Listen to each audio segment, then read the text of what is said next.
Last year, I participated in a panel at UB called How I Got Started in Sustainability. I think this kind of partnership between industry and higher education is critical to ensuring that our talent pipelines locally are aligned to the needs of industry and the market broadly. Collaboration between community partners and the university, I think, is really important.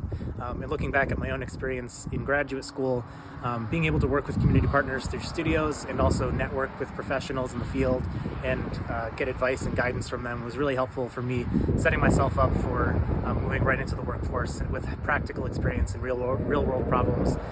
And I think events like How I Got Started in Sustainability is really a good way for students to better understand what their experience is going to be like once they get out of school. This event allowed me to connect with people from UB Sustainability to the Western New York Sustainable Business Roundtable to the Office of Strategic Planning. This event was an educational session as well, learning about what those offices do to help promote sustainability on a local and Western New York basis. As an organization, as an employer, we need to make sure that we're listening to our future workforce and adapting to the needs of that workforce who will eventually become leaders in our industry. UB Sustainability's How I Got Started in Sustainability event, I think, was really great for both myself and for the students that went there.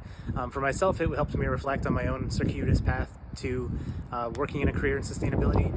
The students were really engaged and asked really thoughtful questions, both about my career and how I got to where I am, but also about the field that we work in.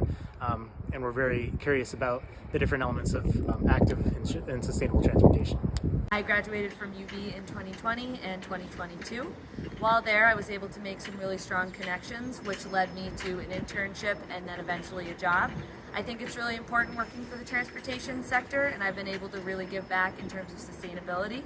If it had not been for those connections, I probably wouldn't be standing here today. I always say, whichever sector I've been in, you always need the others to be successful. And I really, really believe that we as a private corporation can't move as far unless we have NGOs doing that deep dive and technical expertise, unless we have public policy changing in a way that reinforces the changes the private sector makes and maintains that and pushes the needle on that. We need our academic friends to do the deep dive research that, me and my team cannot ever get to. So we need all of those different partners to bring their respective lenses to the work for us to all go further. I think it's absolutely crucial for students to know their career options when it comes to the growing field of sustainability. And maybe even more importantly, it's that students understand that no matter what job they end up in, every career path has room for a sustainability mindset and sustainability skills, no matter where you end up. Understanding how to connect with people, really actively listen. I think that piece of unlearn, what you think is really a huge part of it, because people are going to be all over the map, and trying to understand how you can connect with them and further your personal sustainability agenda for what you're trying to achieve is a huge part of that. This event was impactful to me because it helped me kind of kickstart what exactly I wanted to do within sustainability, and showed me a little bit of a pathway to follow in someone else's footsteps that's been through the process and that understands the steps they needed to take to get there. And that's how I grew at the Grow Your Network event.